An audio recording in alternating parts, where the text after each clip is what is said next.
নমস্কার বন্ধুরা, কেমন আছো তোমরা সবাই? হাটস অফ সাওয়ানের আরও একটি ভিডিওতে তোমাদের সকলকে স্বাগত। আমার আজকের রেসিপি চিলি গার্লিক চিকেন। যে কোনো দিন বাড়িতে সন্ধেবেলা স্ন্যাক্স বা স্টার্টার হিসেবে এই রেসিপিটা অবশ্যই বানাতে পারো। খেতে কিন্তু দুর্দান্ত লাগবে। তাহলে চলো দেখে নিই কীভাবে বানাবো আজকের এই রেসিপি। এখানে 1 কেজি মতো বোনলেস চিকেন রয়েছে, যেটাকে আমি স্মল টু মিডিয়াম সাইজ করে কেটে নিয়েছি। আজকের এই রেসিপির জন্য চিকেনটাকে দুটো স্টেপে ম্যারিনেট করব। ফার্স্ট স্টেপে চিকেনের মধ্যে নুন, গোলমরিচ গুঁড়ো, আদা রসুন বাটা আর ভিনিগার দিয়ে ভালো করে হাতের সাহায্যে মেখে আধ ঘন্টা রেস্টে রাখবো।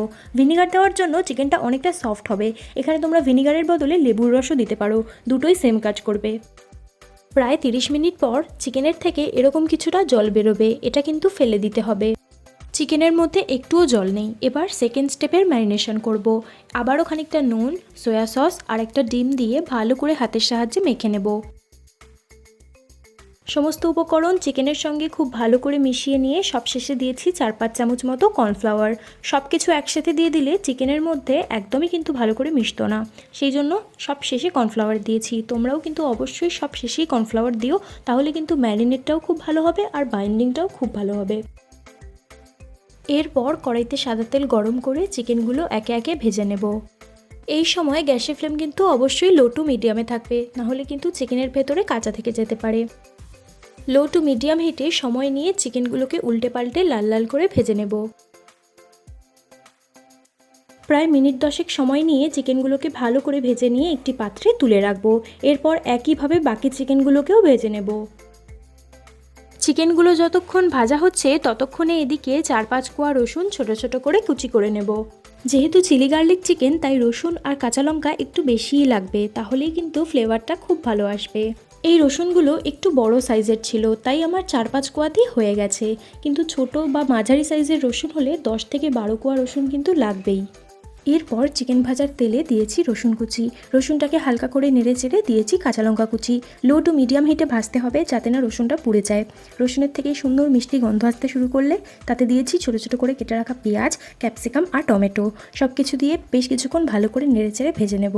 চিলি চিকেনের জন্য যেরকম সাইজের পেঁয়াজ বা ক্যাপসিকাম কাটা হয়, এই রেসিপির জন্য তার অর্ধেক সাইজের পেঁয়াজ, ক্যাপসিকাম আর টমেটো কেটে নিতে হবে, তাহলে এই রেসিপিটা খুব ভালো লাগে খেতে।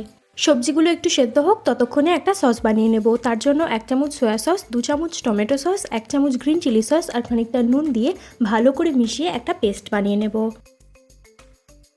এদিকে সবজিগুলোও ভাজা হয়ে গেছে। এবার এতে নুন আর আদা রসুন বাটা দিয়ে ভালো করে মিশিয়ে নেব, যতক্ষণ না আদা রসুন বাটার কাঁচা গন্ধ চলে যায়। মোটামুটি মিনিট 5 সময় নিয়ে ভেজে নিলেই আদা রসুনের কাঁচা গন্ধ চলে যাবে।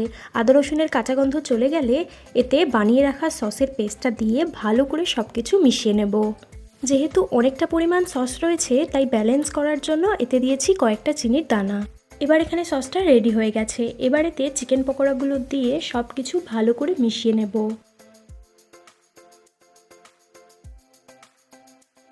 মশলার সাথে পকোড়াগুলো ভালো করে মিশিয়ে নিয়ে এতে সসের বাটি ধোয়া জল আর 1.5 বাটি মতো নর্মাল জল দিয়ে আবারও সব কিছু ভালো করে মিশিয়ে নেব।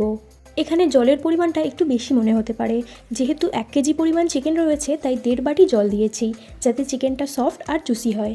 ঝোল ফুটে কমে এলে কর্নফ্লাওয়ার গোলা জল দিয়ে সব কিছু ভালো করে মিশিয়ে নেব। কর্নফ্লাওয়ার গোলা জল দেওয়ার জন্য গ্রেভির থিকনেসটা অনেকটা মোটা হবে। এরপর ফ্লেভারের জন্য কিছুটা গোলমরিচ গুঁড়ো উপর থেকে ছড়িয়ে ভালো করে মিশিয়ে নিয়ে সার্ভ করুন গরম গরম চিলি গার্লিক চিকেন।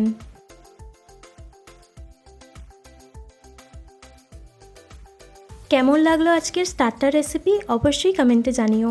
এরকম নিত্য নতুন সাথে রেসিপি দেখার জন্য আমার চ্যানেলটা সাবস্ক্রাইব করতে কিন্তু একদম ভুলো না।